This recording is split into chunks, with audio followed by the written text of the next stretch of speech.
Hi, kindergartners. My name is Mrs. Bateson, and I am Harper's mom, and I am your mystery reader for today. So we're doing virtual since we can't come to your classroom. I'm going to read one of my favorite books called Not Your Typical Dragon.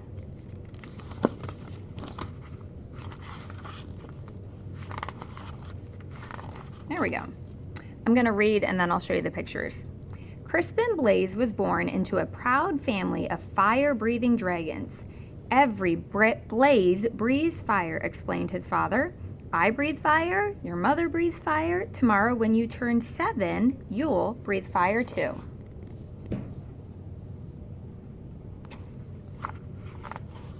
The little dragon imagined all the forests he would burn down. He dreamed of all the castles he would destroy. He also considered boiling water to make tea, but he didn't tell his father that. The next day, Crispin sat among family and friends as a big cake was brought to the table. Who will light the birthday candles? His mother asked. I will, declared Crispin. He could feel a tingling inside his tummy, but when his mouth opened, fire did not come out. Uh-oh. What do you think is going to come out? No fire? Whipped cream came out. Crispin shouted at his father. Dragons breathe fire. What will the neighbors think? Worried his mother. I love whipped cream, said his little sister Ashley. The little dragon was whisked off to the doctor the very next day. Please fix my son, demanded Crispin's father. What seems to be the problem? Asked the doctor. Crispin opened his mouth and breathed, but fire did not come out. So do you think it's going to be whipped cream again, or do you think something else this time? Band-Aids came out. I see, said the doctor. Dragons should breathe fire, insisted Crispin's father. We were low on Band-Aids, mumbled the nurse. The doctor sent Crispin home with medicine. He swallowed 2 teaspoons before going to school. It will help you become a real dragon, said his father with a wink. After school, Crispin joined his first fire-breathing practice. One by one, little dragons aimed their fiery breath at stacks of logs until they burst into flames. Crispin stepped up confidently. He could feel the medicine bubbling in his belly, but when he opened his mouth, fire did not come out. So here's his Band-Aids coming out at the doctor's office.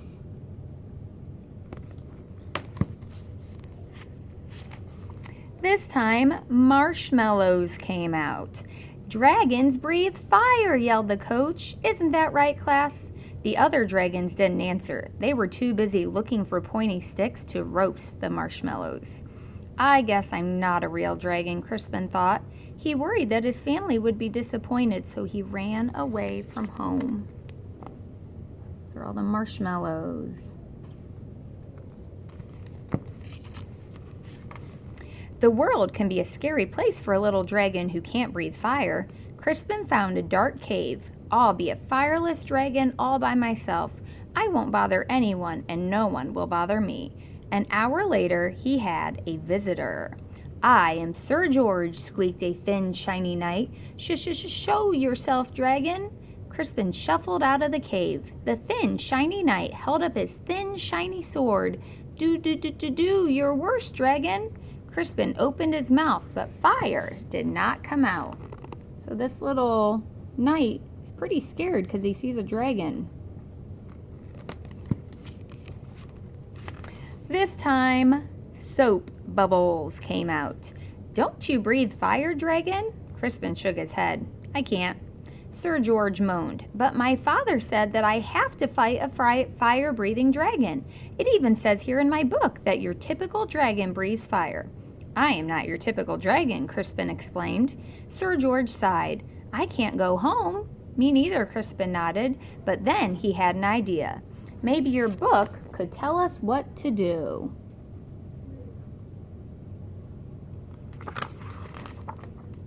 Of course, Sir George searched through the pages. It says it's probably just your diet. Sir George fed Crispin spicy curry, scorching chilies, and blistering salsa. Crispin opened his mouth, but fire did not come out. Red party streamers came out. At least they're the right color, said Sir George. Kind of looks like fruit by the foot or roll-ups. Sir George searched through the book again. Aha! Says it's probably your attitude. Sir George showed Crispin how to look mean and angry enough to breathe fire. Crispin opened his mouth, but fire did not come out.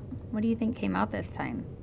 Soft, cuddly teddy bears came out. Said Sir George. We may have taken a step backwards. It's no use, Crispin sighed. I am just not your typical dragon.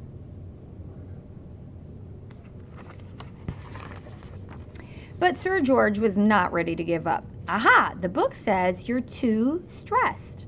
Sir George made Crispin close his eyes while he described a quiet, relaxing day at the ocean. Do you feel calm? Now imagine 100 shiny knights attacking you. Crispin opened his mouth, but fire did not come out. Beach balls came out. Well, that's just plain weird.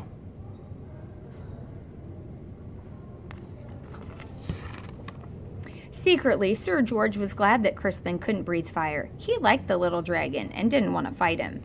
Crispin liked the shiny knight too, but he missed his parents. Sir George, it's getting dark. I want to go home. The shiny knight patted him on the back. Don't worry, little dragon, I will take you.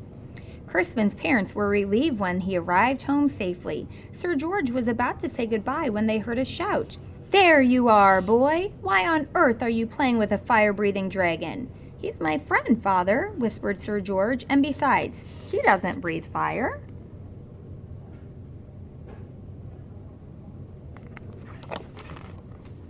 A dragon that doesn't breathe fire? That's the silliest thing I've ever heard, the shiny man laughed. Crispin's father stormed out of the house. My son is not silly. He may not breathe fire, but I certainly do. Crispin's father let out a powerful spray of flames. Look at that big fire.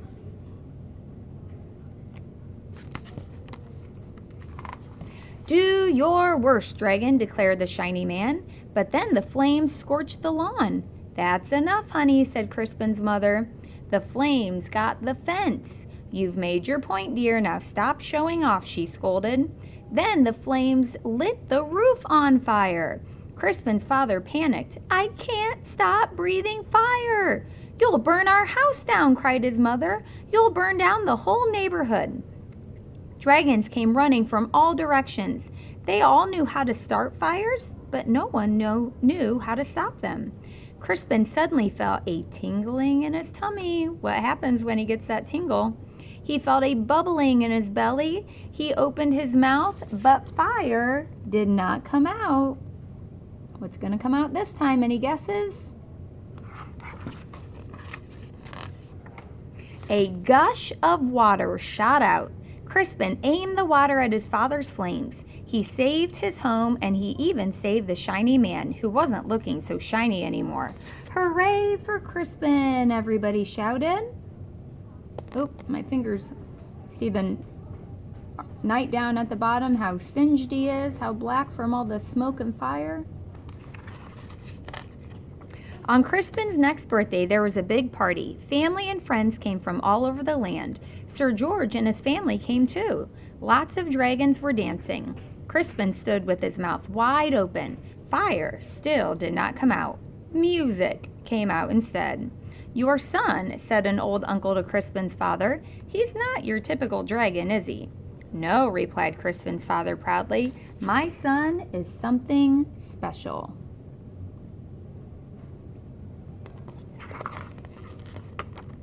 And then he jumped up and danced to Crispin's music too.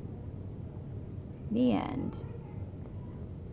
Kind of a fun story to guess what he is going to shoot out of his mouth next. So maybe if you have time today, you can share with a friend or Mrs. Hannah something that you would like to come out of your mouth if you were like Crispin and could have different things come out of your mouth.